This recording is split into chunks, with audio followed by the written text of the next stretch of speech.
Une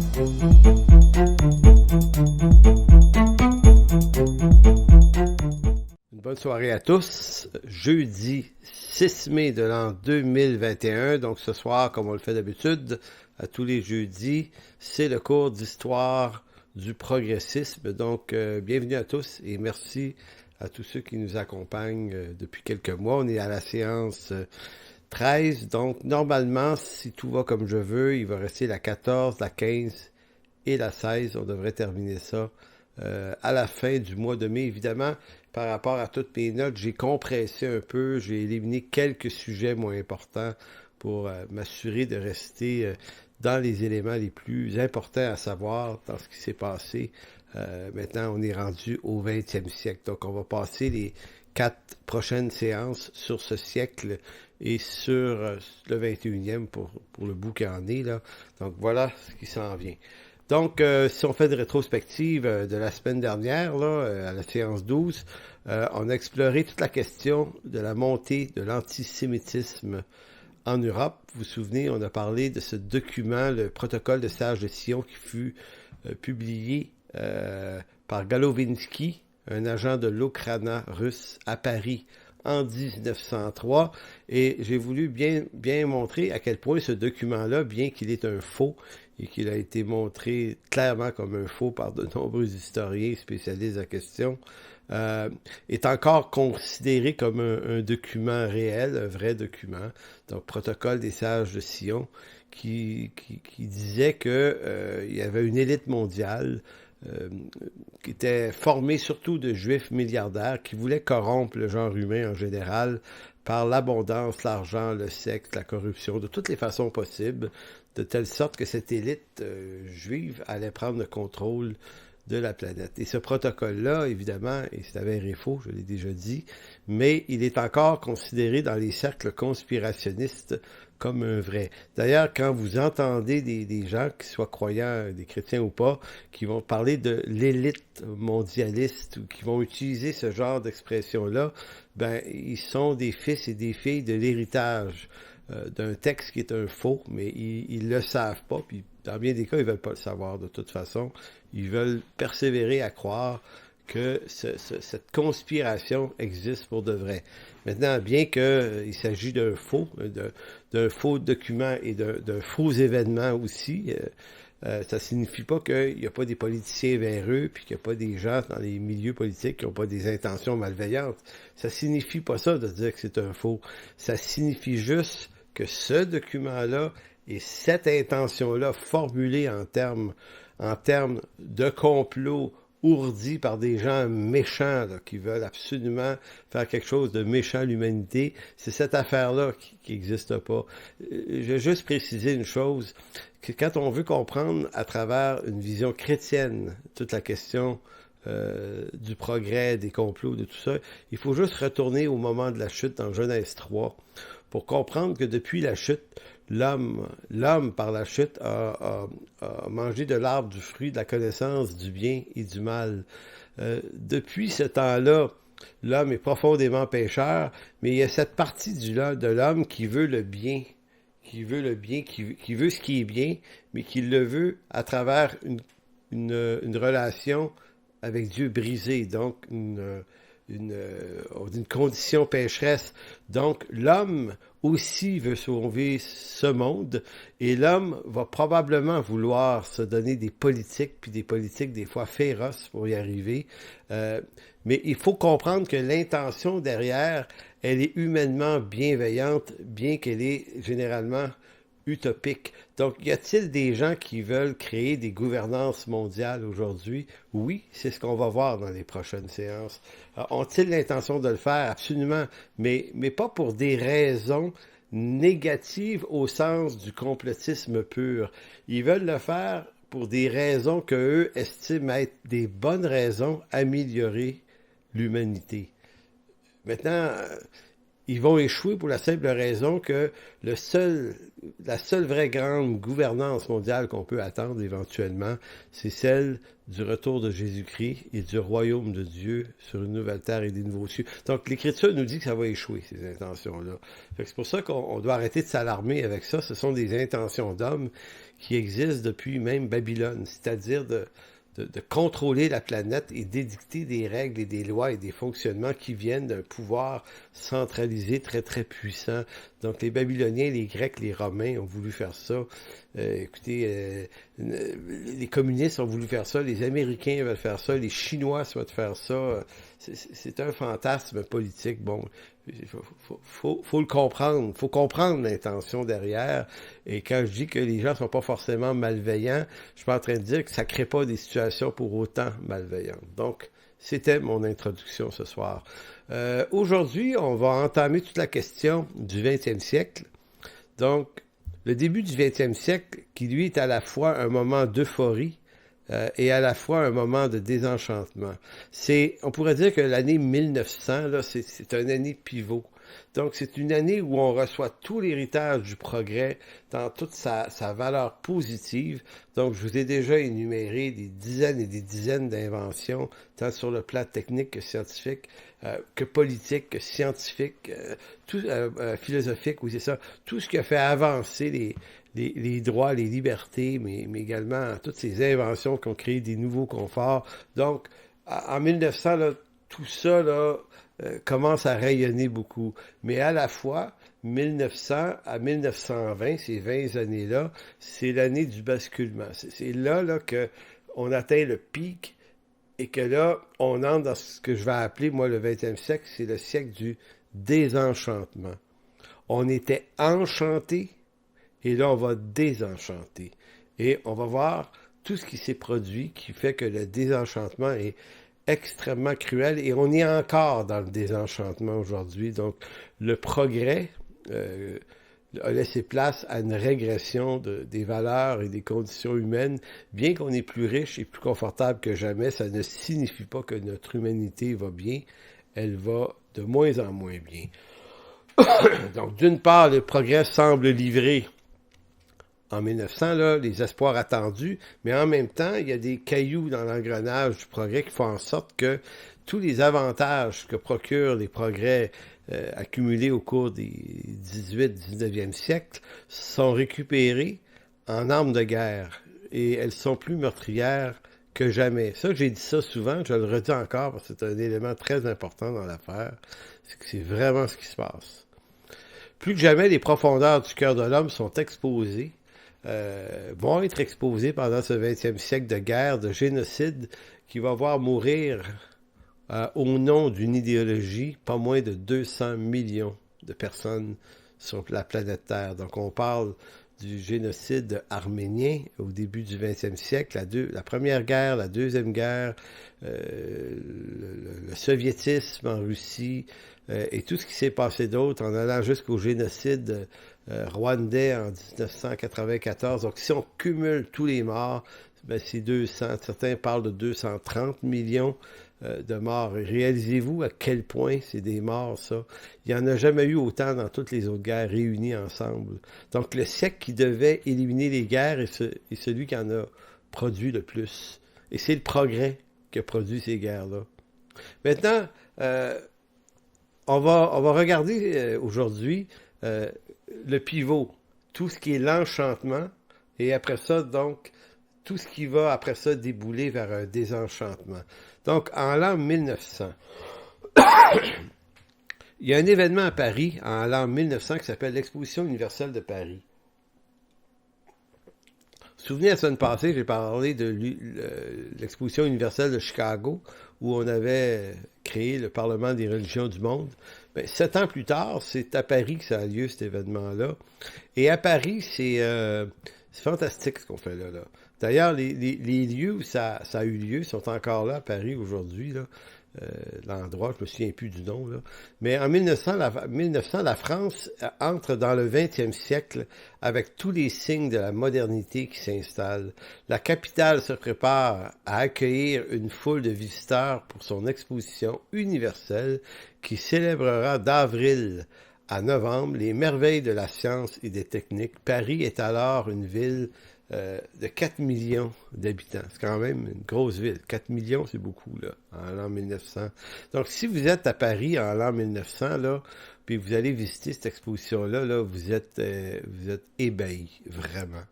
On l'aurait tous été. Parce que là, c'est tout tout ce que les moteurs peuvent accomplir, là, qui est nouveau là, pour bien des gens. Là. Donc, les automobiles, les autobus, tramways, on voit les trains, tout ce qui... le dernier cri là, de toute la construction de ces appareils-là est là. Puis, c'est plein d'affaires. Puis là, c'est l'arrivée de l'électricité, donc des bidules qui marchent à l'électricité, qui font toutes sortes de choses nouvelles. On amène même des avions dans cette affaire-là. Puis, donc, c'est comme le lieu, en d'autres mots, quelqu'un qui vit dans les campagnes reculées de la France, où on est toujours à cheval et à charrette, et qui décide de descendre à Paris, là, comment vous expliquer? Il passe d'un univers à un autre univers qui n'a aucun rapport avec son coin de pays. C'est incroyable ce qu'il va voir à Paris. Les gens en reviennent pas. Donc, c'est ça qui se passe. Donc, c'est une effervescence. C'est bouillant, c'est positif. Ça vient renforcer l'idée que l'humanité va bien. Elle s'en sort. Le génie de l'homme est exposé, là. Et à Paris, on va également ouvrir le métro. En 1898, il y avait une première ligne souterraine qui avait été inaugurée. Maintenant, dans 98, on avait commencé la construction du métro, mais c'est le 14 juillet de l'an 1900 que ce métro est inauguré. Écoutez, c'est comme, pour bien des gens, c'est pas possible. On descend sous terre, on embarque dans des trains, des wagons, et puis on est transporté à l'autre bout de la ville en quelques minutes. Écoutez, c'est comme, imaginez la stupéfaction des gens qui embarquent dans ce genre de transport pour la première fois. Et c'est pas une petite affaire, là, à Paris. On l'inaugure en 1900, mais en 1914, 14 ans plus tard, ce métro transporte à tous les jours 1 million de personnes. Aujourd'hui, le métro de Paris, c'est phénoménal, tellement que c'est tentaculaire, c'est énorme. Mais à l'époque, quand même, il y a 121 ans, 1 million de personnes l'utilisaient à chaque jour. Donc, c'est ça l'effervescence du début du 20e siècle. C'est aussi en 1909, ça se passe en France aussi, Louis Blériot, c'est un ingénieur français, se construit un appareil, un avion, puis il va réussir à traverser la Manche en 37 minutes. Le départ de Calais, il survole avec son avion les 33 kilomètres qui séparent la France et l'Angleterre. Il va atterrir à Douvres, de l'autre côté. Donc, encore là, c'est comme... C'est des affaires qui n'ont jamais été vues avant. Là. On traverse ça en bateau, puis ça prenait du temps. Là. Mais là, en avion, là, c'est 37 minutes. 37 minutes, ça prend. Donc, c'est énorme, ça, comme progrès pour 1900. Il y a également l'électricité qui s'implante un peu partout, en Europe, en Amérique aussi. C'est déjà là, mais là, on assiste à l'électrification des grandes villes d'Europe. Et là, il y a toutes sortes d'appareils électriques, les radios qui arrivent. L'électricité, c'est des lampadaires dans les rues. On enlève les fanales voyons ce qui était les fanales à essence, là, à l'huile, c'est ça. Donc, on élimine toutes les possibilités d'incendie. Donc, on est en train de tout changer le visage des grandes villes. Donc, c'est énormément de transformations. Tout semble aller mieux. Les premières années du 20e siècle ont été surnommées la Belle Époque. Avec raison, probablement, parce que ce sont des années d'insouciance, de confiance, d'invention et de réalisations diverses qui montrent à quel point l'homme est capable d'être génial quand il le veut. Les problèmes existent, certes, mais l'optimisme l'emporte sur les problèmes. la fée électrique, donc l'électricité, accomplit des merveilles. Il donne l'occasion de faire les premiers tours de France à bicyclette. La musique peut s'écouter chez soi sur d'élégants gramophones. Fallait-il que cet optimisme initial soit sanctionné ensuite par les événements qui vont faire du 20e siècle le siècle le plus violent de l'histoire? Eh bien, c'est ça le problème. Donc, autant on est bouillant, puis on est content au début du siècle, autant on est optimiste, ben, autant à la fin du siècle ou pendant ce siècle-là, cet optimisme-là laisse une place au pessimisme. Ça va de plus en plus mal. Donc, en 1905, donc là, je parlais des années 1900, l'Exposition universelle de Paris, mais quelques années à peine plus tard, 1905, il y a un mouvement qui va naître en France, qui va prendre de plus en plus de place. C'est le mouvement pour la laïcisation. Je vais prendre un peu de temps pour parler de ça parce que c'est encore très actuel, cette affaire-là. Et la France, comme souvent dans ce genre d'affaires-là, est souvent un des premiers pays à s'y mettre avant les autres. Donc, l'idée sur la laïcisation repose sur quelques éléments que je vais vous expliquer. Une société libre et démocratique, et ça fait partie des progrès politiques, là. Donc, on se dit qu'une société démocratique et libre doit donner à tous, donc à tous les gens qui la composent, des chances égales d'accéder au pouvoir, sinon à des positions avantageuses, sans que la croyance religieuse n'affecte, la croyance ou l'incroyance n'affecte ce projet. Dans une société dite démocratique, on comprend que chaque citoyen ou groupe ou citoyen ou groupe minoritaire a des droits que la majorité doit respecter. Pour ce faire, il faut donc une société laïque, donc une société libre de toutes les entraves que pourrait imposer la religion. Donc, c'est un peu l'idée du laïcisme. Donc, dans une société qui devient de plus en plus cosmopolite, qui veut dire multiple, il y a des gens d'un peu partout qui viennent vivre dans les grandes villes. La France a été extrêmement catholique et durant qu'elle était très catholique, elle mettait un frein aux autres croyances. On connaît chez les protestants notamment les guerres de religion en France, donc les Huguenots notamment qui ont été beaucoup persécutés. Donc c'est un problème ça en France. Maintenant, c'est plus juste des catholiques et des protestants qui en France, il y a également des musulmans en France, on a depuis longtemps, puis il y a beaucoup d'incroyants en France, donc il y a une multiplication des croyances ou des incroyances, et là on se dit, mais qui va diriger la société? Est-ce que c'est la majorité catholique, ou est-ce que c'est n'importe qui peut accéder à des rôles dans l'État? Et c'est pour ça que le 9 décembre 1905, la France procède à la laïcisation de l'État français en promulguant la séparation de l'Église et l'État, ce qui est généralement une bonne chose. Personnellement, je vois rien de tout à fait mal dans la mesure où c'est pas à l'Église à diriger l'État, tant qu'à moi, là. L'État, c'est une entité, c'est une autre entité des choses d'en bas. L'Église, elle est affairée aux choses d'en haut. Maintenant, dans des pays où l'Église emmenait très, très large dans le contrôle des choses, parce que l'Église veut préserver ses valeurs dites chrétiennes, même voire les imposer par des lois de l'État, voyez-vous. Donc, c'est là qu'on arrive à une espèce de séparation entre les deux. Maintenant, c'est une bonne chose. Puis c'est une mauvaise chose. C'est très, très difficile de juger cette affaire-là. Quand on est un croyant, puis on est un catholique, on est archi contre ça. Parce que là, c'est un recul pour nous, là. C'est nos valeurs, notre Église. Donc, elle perd du pouvoir. Et comme ça fait des siècles et des siècles que l'Église a une mainmise sur les valeurs dans ce pays-là, ben, les catholiques ont l'impression de se faire dérober quelque chose. Et on vit la même chose au Québec. Quand on a voulu enlever le crucifix à l'Assemblée nationale, beaucoup de chrétiens ont réagi là, avec fureur, avec colère. C'est comme si on arrachait un symbole identitaire, puis comme si il devait rester là, la marque d'une forme d'autorité sur la Chambre des parlementaires. Mais c'était la même chose en France.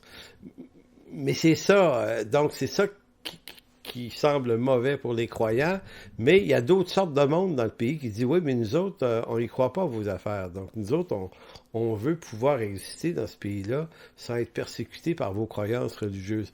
Donc, c'est ce difficile équilibre entre les forces dans un État, et c'est ça qui devient un des grands problèmes du 20e siècle, qui est toujours pas réglé.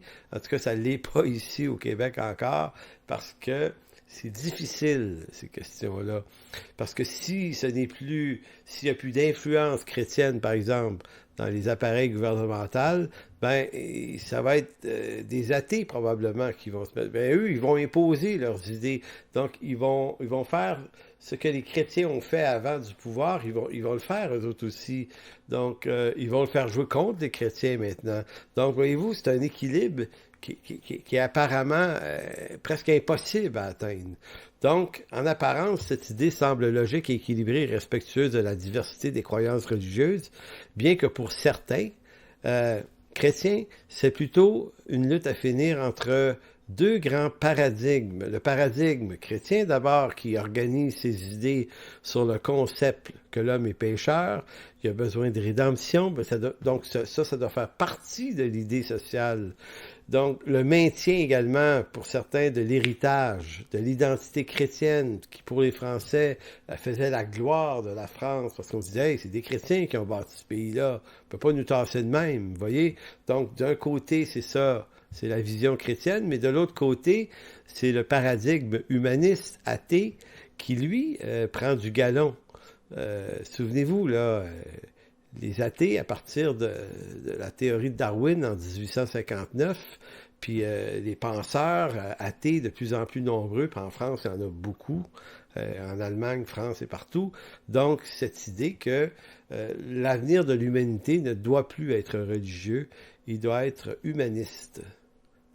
Humaniste, quand on est un humaniste, on n'est pas forcément un athée, mais l'humanisme athée, lui, est très revendicateur. Et cet humanisme athée, il organise ses idées autour du concept d'un projet et d'un progrès strictement scientifique, en vue d'un avenir dépouillé de l'avenir chrétien ou religieux, qui est, dans leur conception, un phénomène davantage nuisible.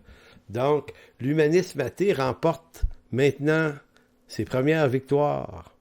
1905, c'est là qu'on le voit, là, c'est comme je vous dis que c'est un point de bascule, les années 1900, là.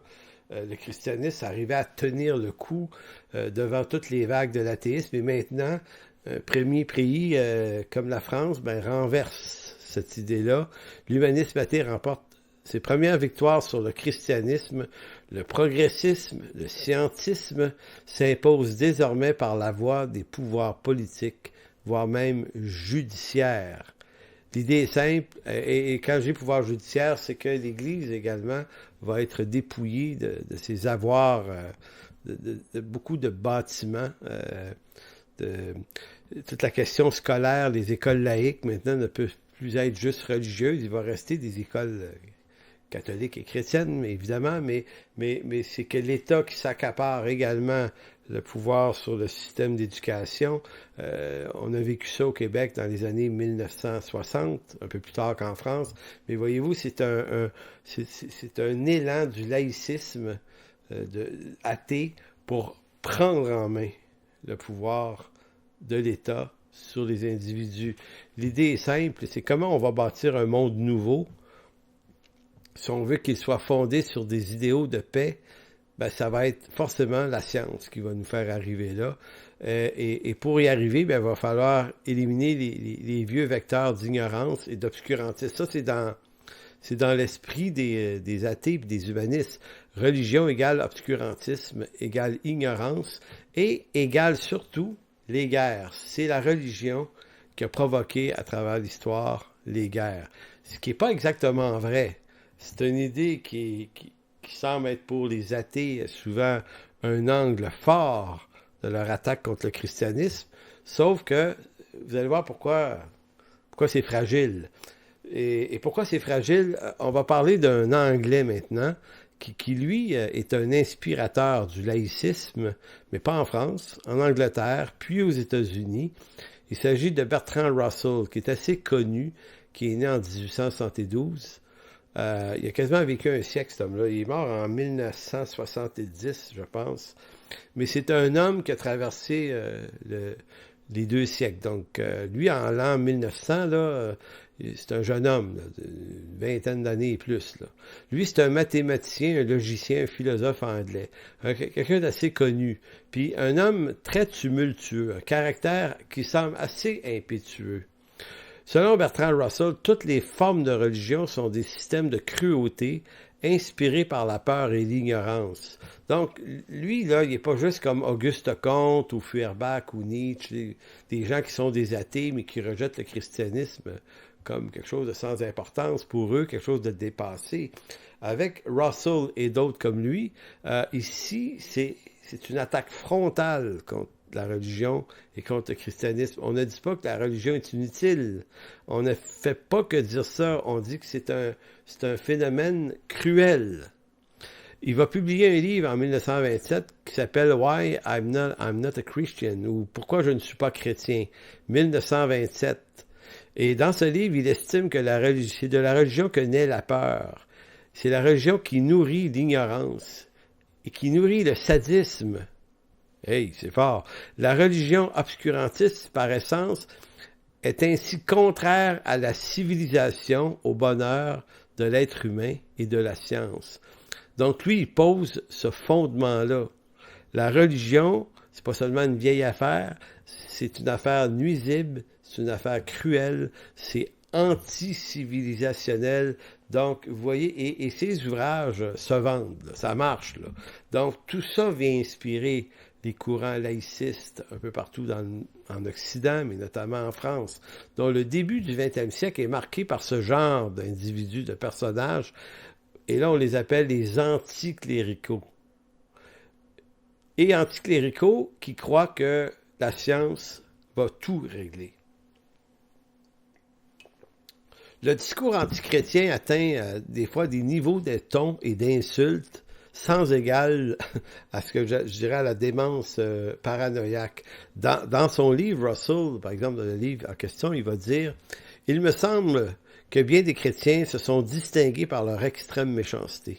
Fait curieux, plus la religion a été ardente à une époque donnée et plus profonde la croyance dogmatique, plus fut la cruauté et pire l'état du monde fut aussi.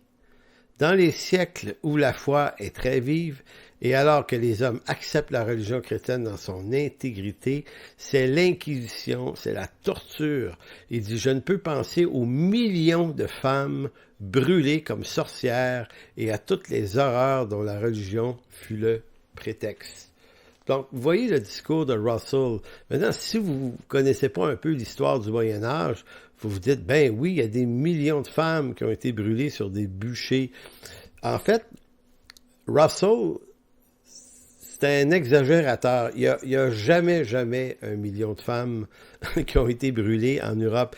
Il est arrivé des procès, c'est bien connu, il est arrivé aux États-Unis, dans les années 16 et 1700, là, il y avait des procès de personnes qu'on accusait de torture, de sorcellerie, et ainsi de suite. Et les historiens les plus sérieux dans l'affaire estiment qu'au total, pendant toute cette période de 1000 ans, il y a peut-être eu une 50aine de milliers de procès du genre, et non pas des millions. Et dans certains cas, c'était pas nécessairement strictement des chrétiens qui croyaient que des femmes pratiquaient de la sorcellerie dans la cour en arrière de leur maison. C'était pour toutes sortes d'autres raisons, et je suis pas en train de vouloir les excuser, tant qu'à moi, c'est 50 000 personnes qui sont mortes inutilement, là. Ça n'aurait pas dû arriver, donc c'est pas une excuse des chrétiens qui ont fait ça. S'ils l'ont fait, puis ils l'ont fait, ben ils ont mal agi, clairement. Sauf que il y a quand même une distance entre prétendre que l'Église en a tué des millions et le chiffre réel avancé par les historiens les plus sérieux dans la recherche du domaine. J'aurais pu vous parler des tribunaux d'inquisition pour vous expliquer exactement ce que c'est, pour montrer peut-être la face moins noire de cette affaire-là, mais j'ai coupé ce bout-là parce que ça serait trop long. Mais je veux quand même dire que ce genre d'homme-là, Russell, il fait partie de ceux qui vont écrire des livres et qui vont exceller dans l'art de l'exagération et de l'invérifiable. Il accuse les chrétiens, notamment en Angleterre, d'être les uniques responsables de l'esclavage des Noirs en Amérique. Parce que, effectivement, certains bateaux qui transportaient, qu'on appelle les négriers, qui apportaient des populations noires depuis l'Afrique jusqu'aux États-Unis, étaient souvent des propriétaires anglais. Pas seulement, mais souvent. Donc, lui, à partir d'une donnée simple, va dire, c'est les chrétiens qui sont les seuls responsables de la traite des Noirs. Mais Russell se garde bien de dire que ce sont aussi des chrétiens, et que des chrétiens qui ont milité pour l'abolition de l'esclavage. Mais ça, il ne le dit pas. Donc, on voit encore là une forme de malhonnêteté intellectuelle. Notamment en 1688 en Angleterre, là, ce sont les chrétiens qui les premiers ont commencé à vouloir faire cesser la traite des Noirs vers l'Amérique. En 1688, c'est presque 2 siècles avant les États-Unis, ça. Les États-Unis ont aboli l'esclavage en 1866. En Angleterre, là, les communautés baptistes, les Quakers, puis les grandes familles chrétiennes de l'Angleterre commençaient déjà à créer des mouvements abolitionnistes.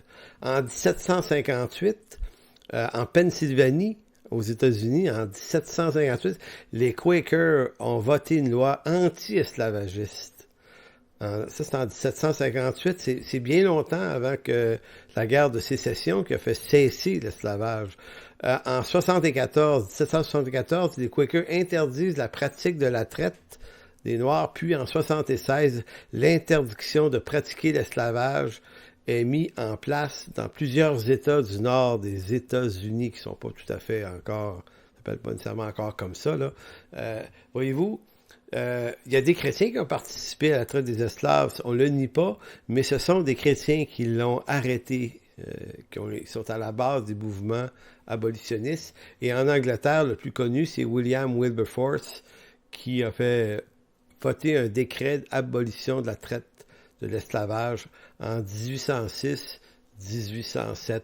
Donc, quand Russell traite de laïcisme, parce que les athées feraient une meilleure job, lui pense-t-il. Puis, pourquoi? Parce que les chrétiens sont très méchants, ils ont fait ceci, cela, mais le problème, c'est que Russell, c'est un menteur. C'est un gars qui écrit un peu n'importe quoi et qui profite du fait qu'il était quand même assez connu, mais qui va écrire des trucs, et ce qu'il va écrire va être repris par d'autres. Un des éléments très importants ici, il faut savoir que lui écrit son livre « Pourquoi je ne suis pas chrétien », là, ou « Why I'm not a Christian » à 1927. Il crache son fiel amer contre les chrétiens, mais ce livre-là, il faut savoir qu'en 2011, donc une dizaine d'années, a été réédité en français sous la préface d'un professeur bien connu au Québec qui s'appelle Normand Baillargeon, qui est souvent à Radio-Canada FM, je l'entends des fois. Lui, c'est un professeur en sciences de l'éducation à l'Université du Québec à Montréal. Il a pris sa retraite en 2015, je pense. Donc, lui a réédité le livre de Russell, puis il semble avoir maintenu les mêmes mensonges que Russell. Il va dire ceci à la page 94 et 95 de l'édition québécoise de Baillargeon, du livre de Russell.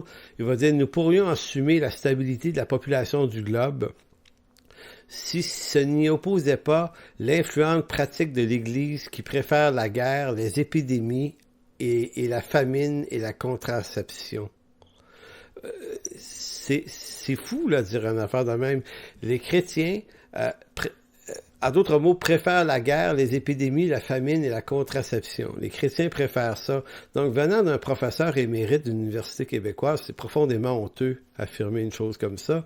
Puis c'est publier son ignorance de ce qui s'est vraiment passé. C'est de prendre des raccourcis faciles, mais vraiment faciles. Et c'est comment vous dire, c'est faire preuve d'une pauvreté intellectuelle, et pourtant, c'est pas des gens qui manquent d'intelligence intellectuelle, mais lorsqu'ils attaquent le christianisme, ils aiment prendre des raccourcis facile. Il va ajouter, nous sommes en possession de connaissances qui peuvent assurer le bonheur universel. Le principal obstacle à leur utilisation, c'est l'enseignement de la religion. La religion, dit-il, empêche nos enfants de recevoir une instruction fondée sur la raison. La religion nous empêche d'éliminer les causes essentielles de la guerre. La religion nous empêche d'enseigner la morale et la coopération scientifique à la place des vieilles et féroces doctrines du péché et du châtiment. Il se peut que l'humanité soit au seuil de l'âge d'or, mais il sera nécessaire de mettre à mort le dragon qui en garde la porte, et ce dragon, c'est la religion. Donc, ouvrage Bertrand Russell, réédité par M. Baillargeon. Pourquoi je ne suis pas chrétien, édité au Québec. Vous allez trouver ce livre-là facilement, page 94-95. Donc, c'est un peu ça aussi, le 20e siècle. C'est des hommes comme ça qui affirment, sans vérification, par des raccourcis douteux, des accusations qui sont fausses, parce que définir le christianisme à travers de ce genre d'énoncés-là, c'est de vraiment, vraiment pas avoir fait des recherches sérieuses. Donc, pour eux, c'est assez simple. Il suffit d'écarter le christianisme et si on l'écarte, on va avoir un monde de paix, d'égalité, sans pareil. Donc, est-ce qu'ils ont raison? En fait, Russell et Bergeron ont tous les deux tort, car les guerres meurtrières du 20e siècle sont des guerres idéologiques et politiques sans rapport avec les tensions religieuses. Il faut le savoir, là, la Première Guerre mondiale, ce sont des guerres de territoire. Les génocides qui ont eu lieu au 20e siècle, il y en a eu beaucoup, n'ont rien de religieux, mais ils sont tous ethniques. Deuxième Guerre mondiale, rien de religieux là-dedans. La révolution bolchevique en URSS à partir de 1917, qui tue des millions de personnes, ou comme en Chine, la révolution de Mao, au total, 200 millions de morts. Ce sont des guerres du progrès. C'est les idéologies progressistes dans le domaine de la politique qui ont créé, pour la plupart, ces guerres-là. En réalité, les guerres, pour être plus précis, sont le fruit du cœur mauvais de l'homme. Plus que si des hommes adhèrent à des idéologies débiles, c'est parce qu'ils sont d'abord eux-mêmes des débiles. Donc, c'est le cœur de l'homme, le problème. Sauf que quand on ne croit pas que l'homme est profondément pécheur, ben, on va devoir trouver un accusé, puis c'est les religions. Maintenant, dans un monde non religieux comme aujourd'hui, qui va pas mieux qu'avant, le problème, c'est qu'en 2021, là, commence à être difficile d'accuser les religions, là. Là, ça commence à être difficile pas mal, parce que c'est plus ça le problème dans notre époque. Donc, l'homme du progrès entre dans le 20e siècle avec une certaine arrogance qui lui vient de la conviction que le monde mauvais est quelque chose qui est derrière lui maintenant, mais que la science lui assure un avenir libre des carnages, des siècles de noirceur, d'obscurantisme que la religion avait amené. Maintenant, c'est terminé. C'est un peu comme ça, le 20e siècle, le début, comme je vous disais, 1900, c'est le pic, et là, par après, on va voir que tout ce qui va se passer au 20e siècle, c'est un peu la retombée dans l'absurde de plus en plus. Un des premiers grands événements qui marque un échec retentissant de la modernité du progrès, c'est l'histoire du Titanic. Je ne vais pas passer beaucoup de temps là-dessus. Mais le Titanic, c'est ce fameux paquebot qui, en 1912, va entrer en collision avec un iceberg lors de son voyage inaugural entre Southampton et New York. Southampton en Angleterre. Donc, des 1520 personnes qui se trouvent à bord, 1490 vont mourir. C'est quand même énorme, là. Il n'y a pas eu beaucoup de survivants à ce voyage-là. C'est la plus grande catastrophe maritime des temps modernes.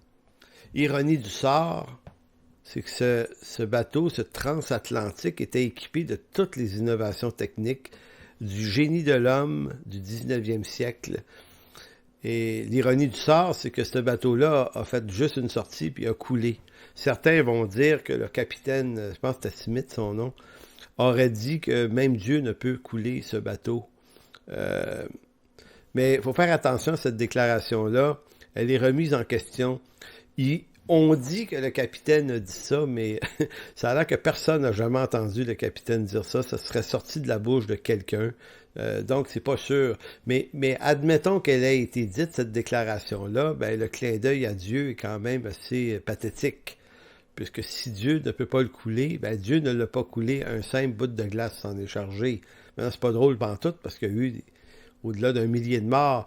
Mais comment on doit voir ça, c'est qu'on est en train de construire des paquebots avec des technologies très avancées.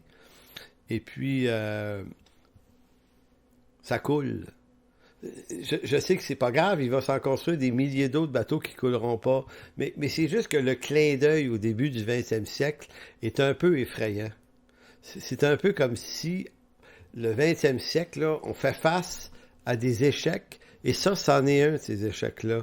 Ensuite, ça c'est en 1912, le Titanic. En 1914, c'est la Première Guerre mondiale qui se déclare. C'est pas Hitler, celle-là, hein. Donc, ça met en partie, puis là, je ne vais pas décrire ça en détail, là, il n'y a pas peur, là, mais c'est quand même un ensemble de pays. On n'a fait plus de guerre nationale, mais ce sont des guerres internationales, c'est ce qu'on dit guerre mondiale. Donc, vous avez l'Allemagne, l'Autriche-Hongrie et l'Empire ottoman unis ensemble. Et d'autre part, c'est contre la France, l'Angleterre et la Russie. Cette guerre-là, on l'attendait pas, on la souhaitait pas. C'est arrivé à cause d'un meurtre à Sarajevo. C'est une espèce de circonstance qui, au départ, n'aurait jamais dû provoquer une guerre. Mais ce genre de circonstance-là, le meurtre d'un homme important qui frustre tout le monde, éveille un sentiment de colère et la guerre éclate. Mais ce qu'on ne savait pas en 1914, c'est que on n'a pas vu venir tout à fait le carnage que ça donnerait. Parce que des guerres, il y en a eu des milliers avant. Des guerres de tranchées à coups d'épée, à coups de fusil. Mais cette première guerre-là est une récupération des technologies. Donc cette guerre, parfois qualifiée de totale, a atteint une échelle et une intensité inconnues jusqu'alors. Elle a mis en jeu plus de soldats, provoqué plus de morts et causé plus de destruction matérielle que toute autre guerre antérieure. Plus de 60 millions de soldats vont y prendre part. 60 millions! C'est énorme. Pendant cette guerre, on parle de 9 millions de civils qui vont mourir des effets de la guerre et tout autant de soldats. Parce que là, les guerres, ça tue énormément de civils maintenant. Pourquoi? Parce que les bombes qu'on fabrique maintenant n'ont pas des têtes chercheuses de militaires. Elles tombent où elles tombent. Et là, ça tue des civils. On parle donc d'à peu près 18 à 19 millions de morts. On n'avait jamais vu ça. 19 millions de morts en quelques années par une guerre, ça se pouvait pas, mais là, ça se peut. Et 20 millions de gens blessés et estropiés, dont Adolf Hitler lui-même qui a reçu un éclat d'obus. Donc, la raison de cette guerre a rien de religieux. C'est pour ça que ce que Bertrand Russell va dire, et son ami québécois Baillargeon, et plein d'autres, là, comment vous dire, c'est un manque de sérieux dans l'analyse des choses. Non seulement cette guerre n'a rien de religieux, mais pire encore, ce sont les innovations techniques et scientifiques du siècle précédent qui ont rehaussé son caractère de cruauté mortelle. On a des chars d'assaut, des avions de combat, des bateaux super armés avec des canons à longue portée, des armes automatiques puissantes. On a récupéré également de la chimie pour faire des gaz des gaz toxiques mortels. Tout va être récupéré. Alfred Nobel, qui avait réussi à stabiliser la nitroglycérine pour faire de la dynamite avec en 1883, ben écoutez, à sa grande désolation, c'est devenu des guerres qui ont tué des millions de personnes, ça. Fait que, comprenez-vous, c'est ça, là. Le pire dans cette affaire, c'est que le peuple qui est au centre de l'initiative de cette guerre, c'est les Allemands. Bon, on dit que c'est le peuple, à cette époque-là, le plus éduqué de la planète. C'est là qu'on retrouve les meilleurs penseurs, les philosophes, les grands théologiens, les grands scientifiques. Et ce que ça vient montrer, ça, Ce que ça vient montrer, c'est que l'idée, si vous reculez là 2 siècles avant, les penseurs du 18e siècle, les Diderot, Voltaire, Montesquieu, toute cette gang-là, euh, pour eux, le problème de l'humanité, c'était un problème d'instruction. L'homme est cruel et méchant parce qu'il est peu instruit. Maintenant, si on instruit tout le monde, on devrait se donner un monde plus paisible. Mais le problème, c'est qu'il est arrivé exactement le contraire de leur prédiction. Les peuples les plus instruits sont pas les plus paisibles. Ils sont les plus puissants, les plus redoutables, les plus dangereux. Et l'Allemagne de la Première Guerre mondiale en a été une démonstration. Écoutez, que les penseurs de ce temps-là s'arrachent les cheveux sur la tête, se disent, coudon, comment ça se fait qu'on n'est pas capable de se maintenir dans la paix? Comment ça se fait que nos théories marchent pas? Ben, de façon très simple, c'est parce qu'on a rejeté l'idée que l'homme était, comme le christianisme l'affirme, pécheur. On refuse obstinément de reconnaître que l'homme a une condition pécheresse. Donc, on essaie de prouver le contraire, on se dit qu'il est juste pas instruit. C'est ça le problème. Sauf qu'on l'instruit, mais il se conduit encore.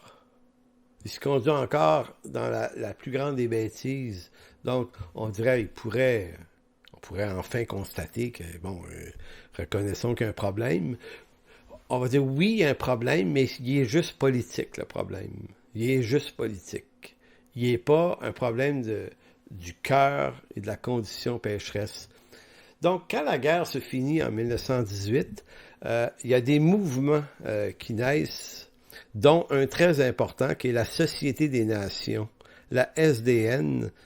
Je vous en parle en 2 paragraphes, mais c'est très important pareil parce que la Société des Nations en 1919, c'est l'ancêtre des Nations Unies en 1945. Donc, au sortir de cette première guerre meurtrière comme nulle autre, les principaux leaders de l'Occident s'unissent pour créer la Société des Nations en vue de se donner des leviers d'arbitrage pour arbitrer les tensions entre des peuples. C'est que ce que ces hommes-là se disent, et avec raison d'ailleurs, se disent, on peut plus tolérer des guerres, c'est trop dangereux. On est trop dangereux. On a des technologies maintenant. Maintenant, une guerre en quelques semaines, ça peut tellement faire des ravages qu'il faut absolument les empêcher. Ils comprennent que ce sont le génie de l'homme et ses inventions qui sert à la folie de l'homme et la destruction. Donc, on comprend que désormais, les guerres sont beaucoup trop destructives pour qu'on puisse laisser certaines tensions s'embraser entre certains pays. Il va falloir apprendre à intervenir par une institution mondialiste capable de s'imposer par la diplomatie politique. Donc, on peut dire que 1919, c'est la naissance de l'idée d'une gouvernance mondiale, forme de gouvernement mondial. Donc, ça fait déjà au-dessus d'un siècle que c'est là. Le problème, c'est que ça n'a pas marché. Ça marche toujours pas. Mais ça fait partie des rêves de l'homme moderne.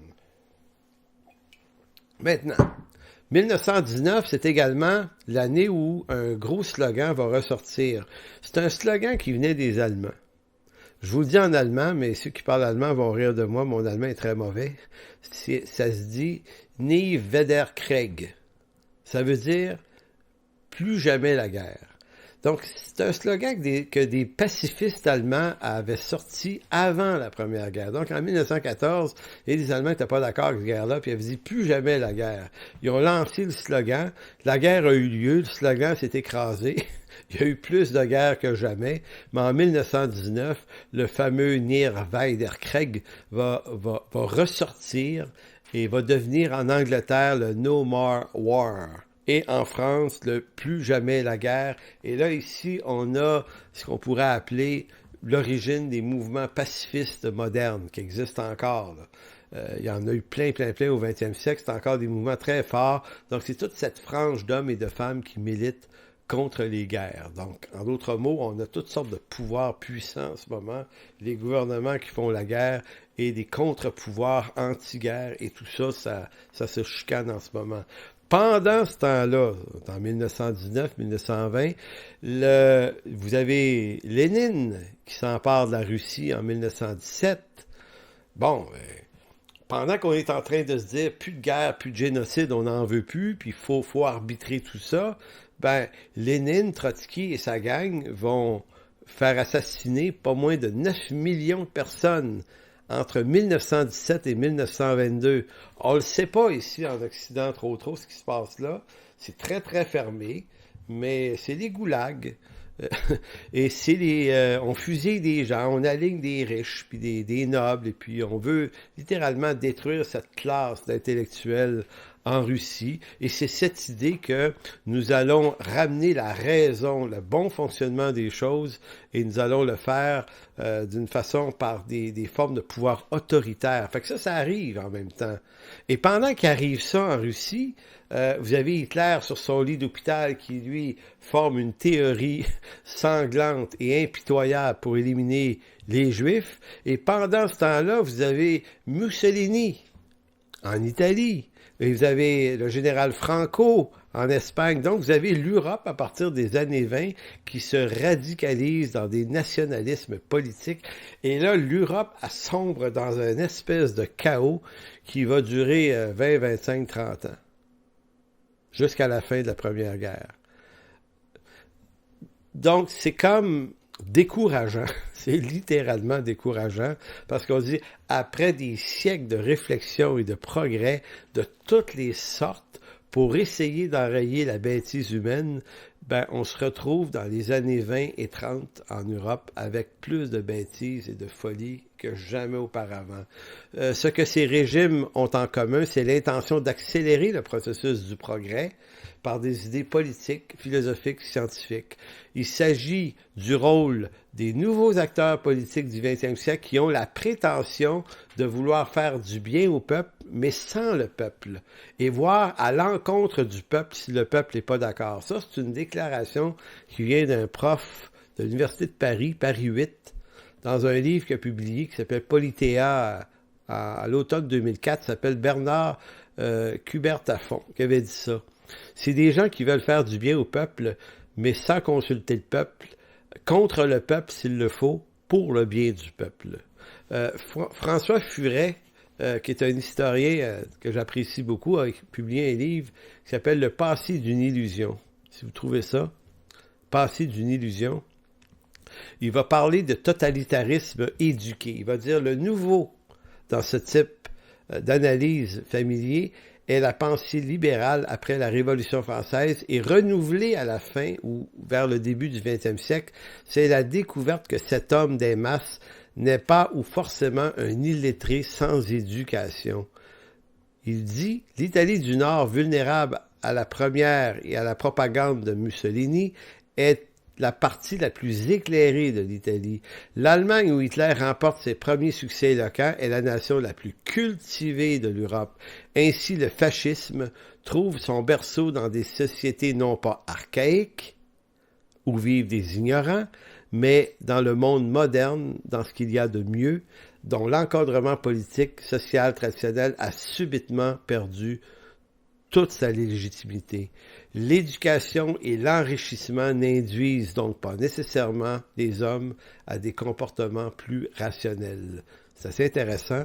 C'est dans le livre François Furet, Passé d'une illusion, page 55-56. Donc, il y a des historiens, des anthropologues qui se sont mis à s'intéresser à ça, là, qui se sont dit, OK, ça marche pas, le progrès. Bon, oui, des conforts, mais ça va pas mieux. Ça va vraiment pas mieux dans le monde. 1925, États-Unis, arrive un procès. 1925, retenez ça. Souvenez-vous qu'en 1859, la publication du livre de Darwin sur la théorie de l'évolution avait été publiée. Maintenant, on est à peu près ici 60-65 ans plus tard. Il y a un professeur qui va décider d'enseigner la théorie de l'évolution dans une école aux États-Unis et ça va décoller un débat, cette affaire-là. Je vous lis rapidement l'histoire. La première bataille juridique entre les partisans de la théorie de Darwin de l'évolution contre ceux qui défendent le créationnisme, se déroule dans une petite ville du Tennessee nommée Dayton, en juillet 1925. John Thomas Scopes, professeur de sciences naturelles, y est jugé pour avoir enseigné aux écoliers de la ville que l'homme descend du singe, conformément à la loi qui venait à peine d'être votée dans cet État qui interdisait l'enseignement de la théorie de l'évolution. L'issue du procès fut défavorable à M. John Thomas Scopes.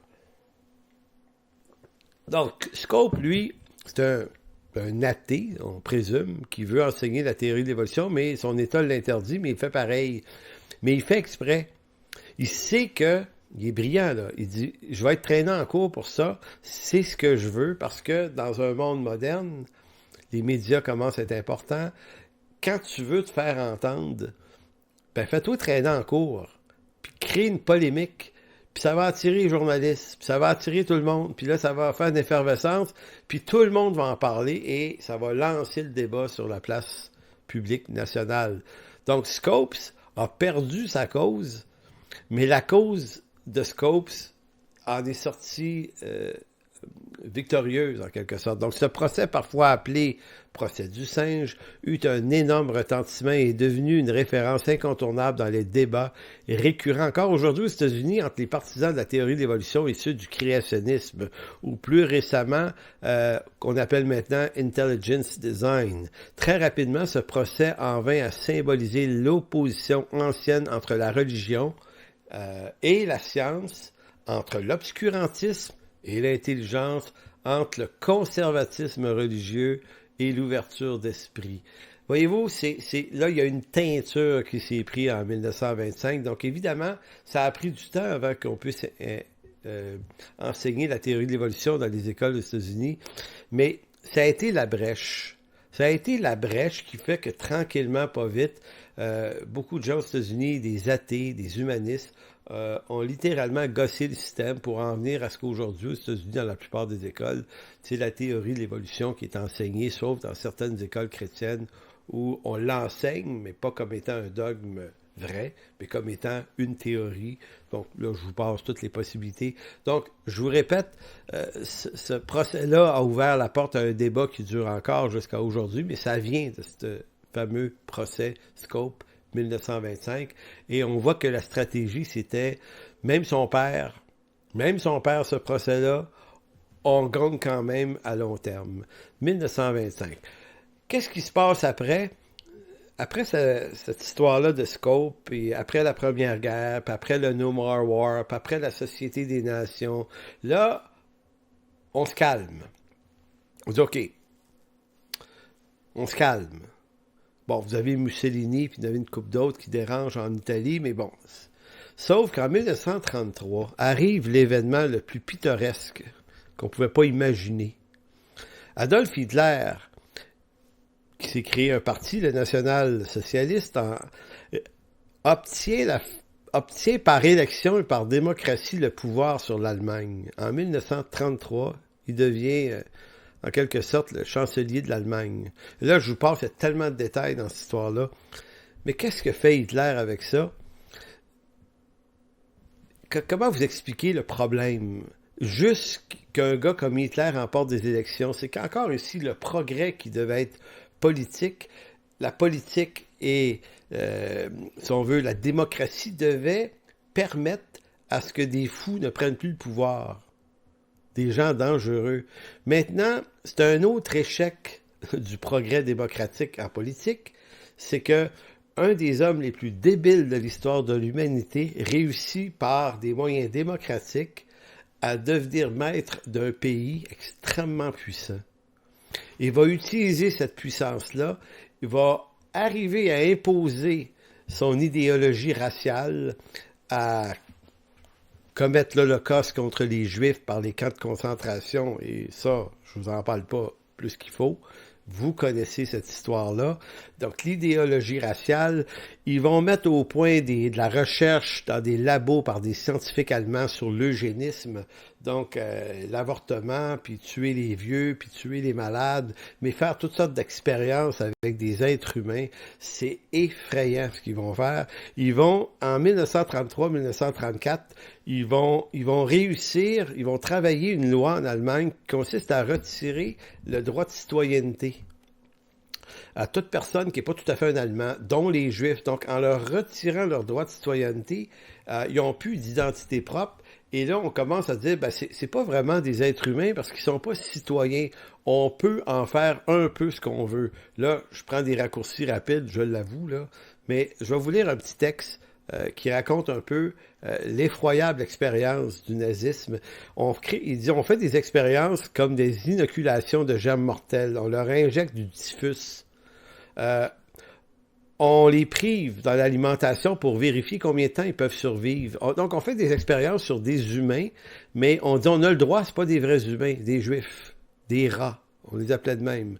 Donc, on fait toutes sortes de tests avec des gaz de combat. Ça prend combien de temps avant qu'un être humain se décompose? Brûlure au phosphore, des injections intraveineuses au phénol, essais de nouveaux sulfamides, etc. Des expériences ont été commanditées par l'armée allemande. L'utilisation de la population des camps de concentration est l'aboutissement logique d'une idéologie basée sur le racisme et la notion de sujet sans valeur auquel on a retiré la citoyenneté.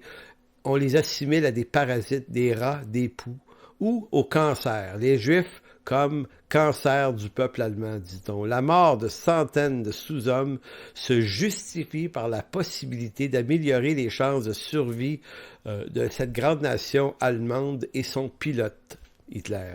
En novembre 1942, Himmler répond aux critiques concernant ses expériences médicales dans le milieu médical chrétien. On accepte qu'un jeune pilote allemand risque sa vie, mais pas qu'un criminel dispensé de services militaires risque la sienne, et ainsi de suite. Là, je vous ai lu ça vite, mais c'est juste pour vous dire que tous ces hommes-là, que ce soit Joseph Goebbels, Himmler, Hitler et toute sa gang, littéralement, vont faire une des choses les plus cruelles qui s'est jamais fait dans l'histoire de l'humanité, qui s'est jamais fait, et ils ont fait ça qu'avec des moyens que leur donnait le progrès technique, le progrès scientifique, philosophique et politique. Donc, toutes les grandes sphères de progrès se sont mis au service de la folie. En conclusion, pour cette semaine, 50 millions de morts plus tard, l'Europe découvre l'horreur des camps de concentration allemands qui ont fait pas moins de, au total, cette guerre, 50 millions de morts et montre l'échec retentissant de l'idéal progressiste. Tout progrès, si bon et souhaitable soit-il, se transforme continuellement en menace potentielle, meurtrière, entre les mains de personnes aux personnalités narcissiques et perverses. En quelque sorte, même l'homme instruit demeure un loup pour l'homme. Alors, c'est sur ces quelques points que je m'interromps cette semaine après une 60aine de minutes. Donc, la semaine prochaine, on va comprendre, et là, ça va être intéressant là, pour ceux qui s'intéressent au gouvernement mondial. On rentre là-dedans la semaine prochaine avec l'implantation des Nations Unies. Après cette guerre-là, l'UNESCO, et après ça, on va voir comment ça a transité là, jusqu'à aujourd'hui, avec toutes les valeurs de gouvernance mondiale qui sont intrusives aujourd'hui dans la vie des Occidentaux et du monde entier. Mais ça sera la semaine prochaine. D'ici là, portez-vous bien. Bye bye.